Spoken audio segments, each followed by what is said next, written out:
बिस्मिल्लाहिर्रहमानिर्रहीम। अल्हम्दुलिल्लाहि रब्बिल आलमीन वस्सलातु वस्सलामु अला रसूलिल करीम। मोहतरम नाज़रीन, मैंने पिछली मरतबा आपसे गुफ्तगू की थी नही अनिल मुनकर के बारे में कि नही अनिल मुनकर का एक कैंपेन चलाने की ज़रूरत है। हमें नेशनल लेवल पर ही नहीं, कम्युनिटी लेवल पर ही नहीं, बल्कि ग्लोबल लेवल के ऊपर, चूँकि जिन चीज़ों को मुनकर करार दिया गया है इस्लाम के अंदर, कुरान के अंदर जिन चीज़ों को हराम करार दिया गया है वो इतनी ख़तरनाक हैं, चाहे वो शराब हो, ड्रग्स हो, जुआ हो, मुख्तलिफ़ किस्म की जिनसी बहरारवी हो, मुख्तलिफ़ किस्म के और सुसाइड्स हों, उन सब के नतीजे के तौर पर 10 करोड़ अमवात हर साल होती हैं। तो इसलिए कोई वजह नहीं है कि ऐसी चीज़ों के ख़िलाफ़ कैंपेन ना चलाया जाए जो इतनी बड़े पैमाने पर डिस्ट्रक्शन पैदा करता हो।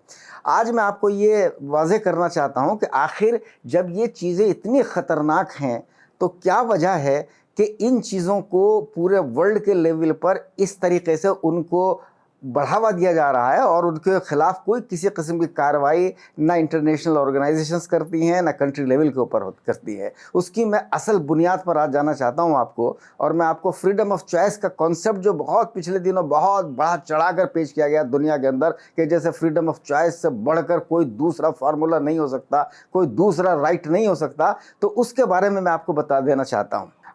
नाज़रीन, पिछले तकरीबन 200-300 साल के अंदर जो दुनिया के अंदर जो सबसे ज़्यादा ताकतवर क़ुव्वतें उभरी हैं, जिसकी शुरुआत वेस्टर्न कंट्रीज़ से हुई, और वो इकोनॉमिक फोर्सेस थी। और इकोनॉमिक फोर्सेस में भी सबसे ज़्यादा, पहले इकोनॉमिक फोर्सेस में तो 2 तरह की फोर्सेस थी कि एक तरफ वेस्टर्न कंट्रीज़ थे जिसे हम कैपिटलिस्ट सोसाइटी कहते हैं, और दूसरी तरफ कम्युनिस्ट थे जैसे रशिया और चाइना से जहाँ से स्टार्ट हुआ। लेकिन आहिस्ता आहिस्ता रशिया और चाइना में जो कम्युनिज्म का पूरा एक दौर था वो तो आहिस्ता आहिस्ता ख़त्म हो गया, और जो वेस्टर्न का जो कैपिटलिस्ट सिस्टम है वो हावी होता चला गया। और उस कैपिटलिस्ट सिस्टम में जो सबसे ज़्यादा जो क़ुव्वतें हावी थीं वो थी मार्केट फोर्सेस।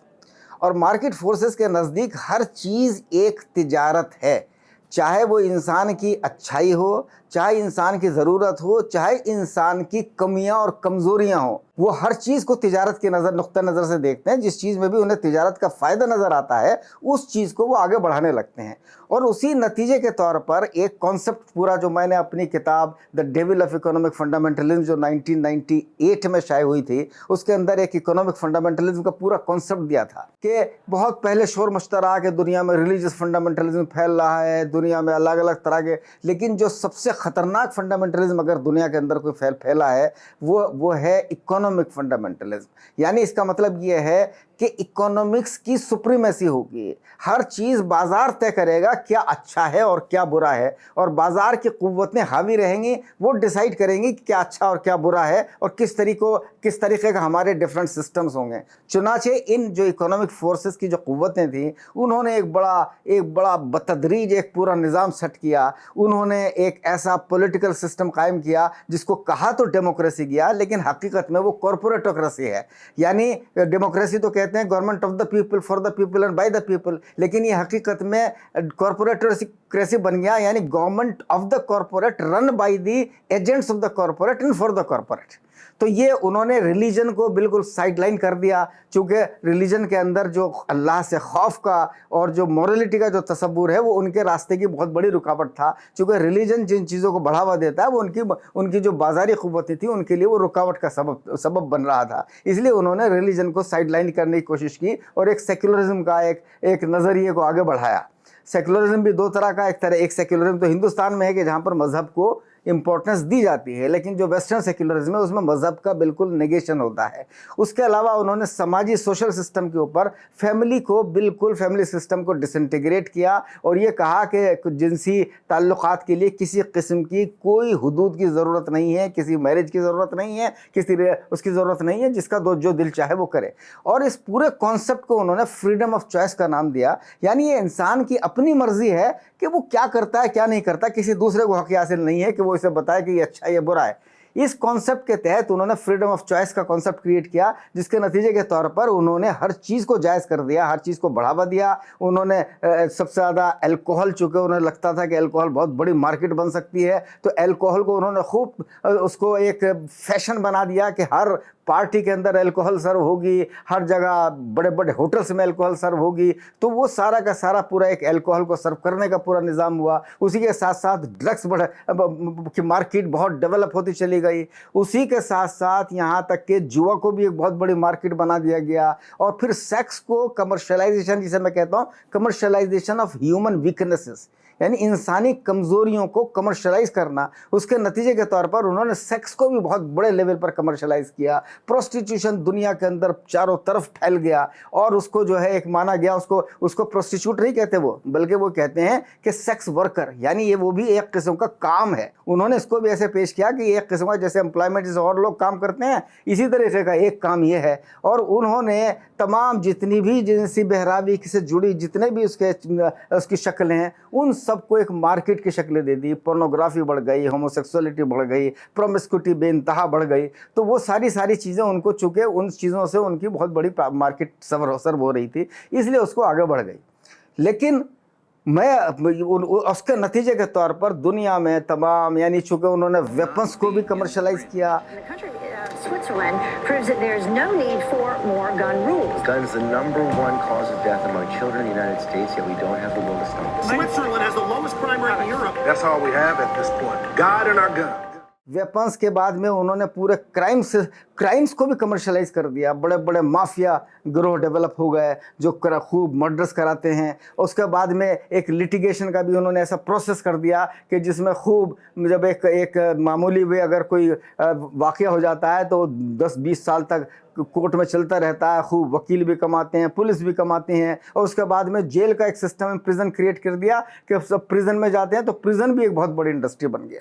तो ये पूरा का पूरा सिस्टम उन्होंने क्रिएट किया, और उस सिस्टम को फ्रीडम ऑफ चॉइस का उन्होंने नाम दिया। लेकिन सवाल ये पैदा होता है कि क्या हम ऐसा फ्रीडम दे सकते हैं कि जो सोसाइटी के लिए इंतहाई घातक, खतरनाक कत्ल हो? 10 करोड़ कत्ल हो रहे हों, उन चीज़ों की बुनियाद पर 10 करोड़ लोगों की जान जा रही हो, शराब से 30-40 लाख लोग मर रहे हों, अबॉर्शन के नतीजे के तौर पर 7 करोड़ से ज़्यादा मौत हो रही हों, उस तकरीबन जो है जुआ और सुसाइड से लाखों मौत हो रही हों, तो वो जो सारी की सारी चीज़ें हैं, उन्होंने फ्रीडम ऑफ चॉइस को इतना बड़ा बना दिया कि वो सारी चीज़ों को नज़रअंदाज कर दिया गया।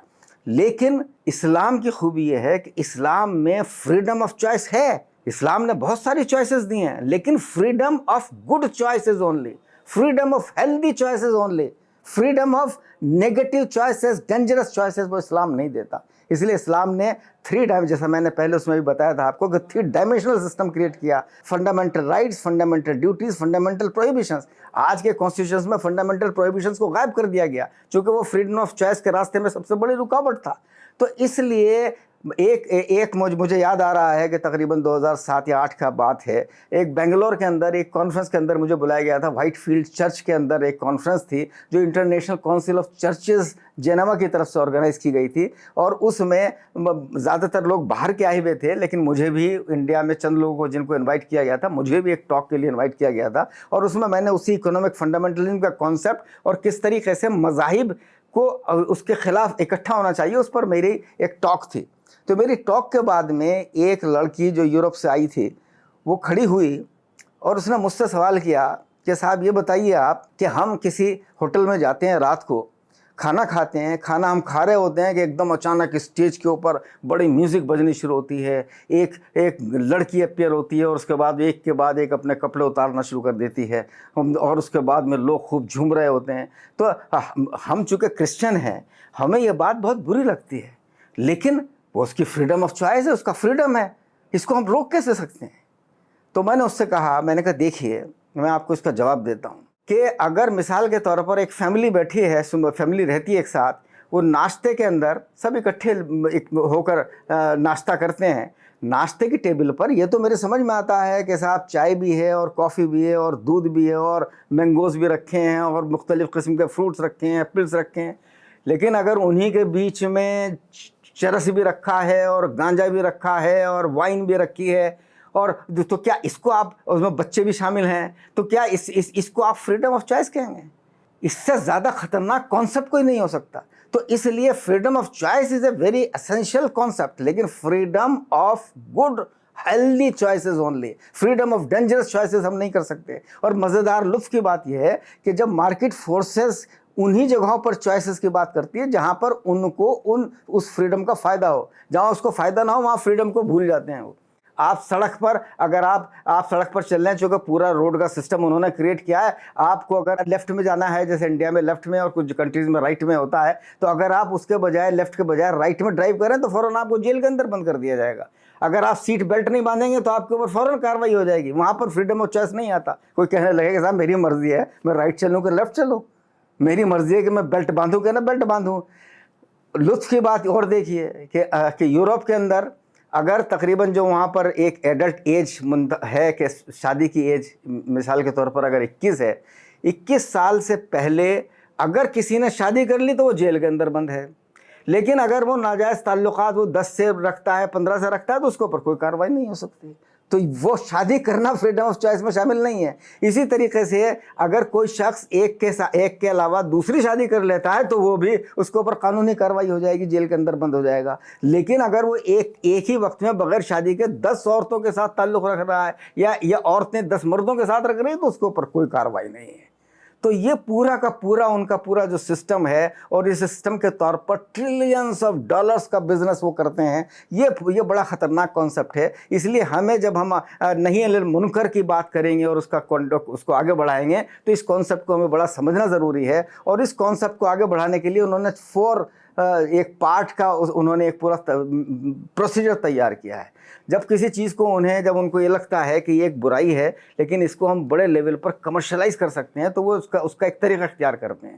سب سے پہلے طریقوں کو میں نے کہا ہے نارملائزیشن، یعنی وہ یہ ثابت کرنا چاہتے ہیں کہ صاحب یہ کوئی نئی چیز نہیں ہے، تو ہمیشہ سے ہوتی آئی ہے، شراب ہمیشہ سے لوگ پیتا ہے، کوئی نئی بات تھوڑا ہی ہے صاحب، اور جو ہے یہ تو ایک عام طریقہ رہا ہے۔ اور جو ہے عوام میں کم سے کم زیادہ نہیں تو 15 20 25 30% لوگ ایسے ہیں کہ جو اس کو ٹھیک سمجھتے ہیں، تو اس کو ہم اب نارمل نہیں کہہ سکتے، نیچرل ہے، یہ ان نیچرل نہیں ہے، تو اس کو وہ نارملائزیشن کرتے ہیں۔ پھر جب وہ نارملائزیشن میں تھوڑا سا کامیاب ہونے لگتے ہیں پھر اس کا وہ انسٹیٹیوشنلائزیشن کرتے ہیں۔ انسٹیٹیوشنلائزیشن کا مطلب یہ ہے کہ وہ NGOs کو کھڑی کریں گے، آرگنائزیشنز کو کھڑی کریں گے کہ اس کے فیور میں وہ آواز اٹھائیں کہ صاحب اس چیز کو باقاعدہ لیگلائز کر دینا چاہیے، پروسٹیٹیوشن کو لیگلائز کر دو، ہومو سیکسولیٹی کو لیگلائز کر دو، اس کو لیگلائز کر دو، اس کو لیگلائز کر دو، ایک پورا ایک کیمپین چلایا جاتا ہے۔ تو وہ انسٹیٹیوشنلائزیشن ہو گیا۔ اس کے بعد تھرڈ اسٹیج میں وہ اس کا لیگلائزیشن کرتے ہیں۔ پھر وہ تمام کنٹری میں پورا ایک ماحول تیار کیا جاتا ہے، پولیٹیکل پارٹیز کے ساتھ میں سانٹھ گانٹھ ہو جاتی ہے، اور پھر وہ باقاعدہ اس کو لیگلائز کر دیا جاتا ہے، وہ ایک قانون بن جاتا ہے، قانونی طور پر اس کی اجازت ہو جاتی ہے۔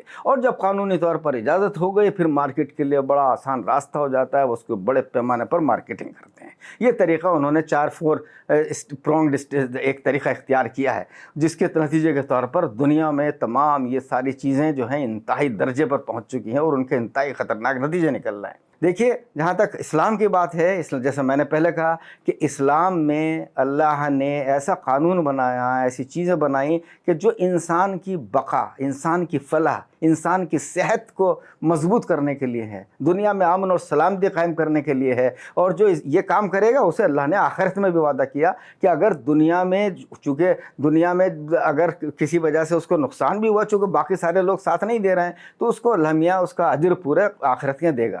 اللہ نے کہا قرآن میں کہ وما خلقت الجن والانس الا لیعبدون، کہ میں نے جن اور انسان کو کسی اور چیز کے لیے پیدا نہیں کیا سوائے اس کے کہ اللہ کی عبادت کریں۔ یہاں لفظ عبدیت بہت غور کرنے لائق ہے، عبادت کا لفظ ہے قرآن پاک میں۔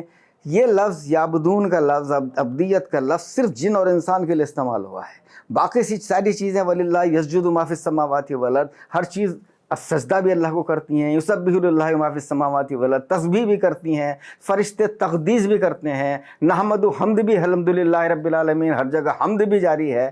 لیکن عبدیت لفظ جو ہے وہ صرف انسانوں کے لیے اور جنات کے لیے مخصوص ہے، اور اس کا فرق یہ ہے کہ باقی ساری کائنات کی جو چیزیں ہیں وہ اللہ کی اطاعت کر رہی ہیں، وہ ایک اللہ کے بنائے ہوئے جو لاز آف فزکس یا لاز آف کیمسٹری یا لاز آف بایولوجی ہیں، ان کی غیر شعوری طور پر انکانشیس لیول کے اوپر ان کی اطاعت کر رہے ہیں۔ اس میں ان کو یہ اختیار نہیں ہے کہ وہ اس کو اتباع نہ کریں، ان کے پاس کوئی دوسری چوائس نہیں ہے۔ لیکن اللہ نے انسان کو یہ چوائس دی کہ وہ دنیا کے اندر جو قانون اللہ نے دیا اس سے وہ چاہے انکار کر دے چاہے مانے۔ تو چنانچہ ایسے لوگ بھی ہیں جو اللہ کا سیدھا انکار کرتے ہیں، ایسے لوگ بھی ہیں جو شرک کرتے ہیں۔ تو لیکن یہ ہے کہ اس کو اختیار دیا، لیکن جب وہ شعوری طور پر، کانشیس لیول کے طور پر یہ اللہ کی اطاعت کرتا ہے تو وہ عبدیت ہے، اور وہ اس لیے انسان کو سب سے بڑا مرتبہ مل جاتا ہے، وہ اشرف المخلوقات بنتا ہے، چونکہ وہ دنیا میں اللہ کا خلیفہ ہے، اور اللہ کا خلیفہ اللہ کی اطاعت وہ ایک شعوری طور پر ایک کانشیس لیول پر کرتا ہے۔ تو میں بالآخر میں آپ پھر یہ اس بات کو لے کر اپنی بات ختم کرنا چاہوں گا کہ آپ یہ جو نہی المنکر کا پورا کانسیپٹ ہے اس کو پورا آگے بڑھائیں، ساری آرگنائزیشنز مل کے اس کے خلاف ایک بھرپور جد و جہد کریں، بھرپور پروٹیسٹ کریں اور سیمینارز آرگنائز کریں، اور جو بھی طریقے آپس میں مل کے اس کو کوآرڈینیٹ وے میں جو بھی طریقہ پاسبل ہو اس پورے موومنٹ کو آگے بڑھانے کی ضرورت ہے۔ اور انشاءاللہ اگر ہم کوشش کریں گے تو اس کے نتیجے بہت اچھے نکلیں گے۔ اس میں ہمیں باقی تمام مذاہب کے لوگوں کو بھی ساتھ لانے کی ضرورت ہے، تاکہ ان کو، چونکہ ان کے ہاں بھی ایک پورا مورالٹی کا کانسیپٹ موجود ہوتا ہے، عام طور پر تھوڑا بہت فرق ہوتا ہے، اسلام میں چیزیں زیادہ واضح اور زیادہ کلیئر ہیں، لیکن یہ کہ کہیں نہ کہیں مورالٹی کا کانسیپٹ تقریباً ہر مذہب میں موجود ہے۔ ان سب کو ہم یہ ساتھ لائیں کہ بھائی یہ ساری کی ساری چیزیں انتہائی خطرناک ہے، اس لیے ان سب کے اوپر ہمیں ایک ہو کر اس کے خلاف جد و جہد کرنی ہے۔ تو اس نہی عن المنکر کے موومنٹ کو انشاءاللہ آگے بڑھانے کی ضرورت ہے۔ وآخر دعوانا ان الحمدللہ رب العالمین۔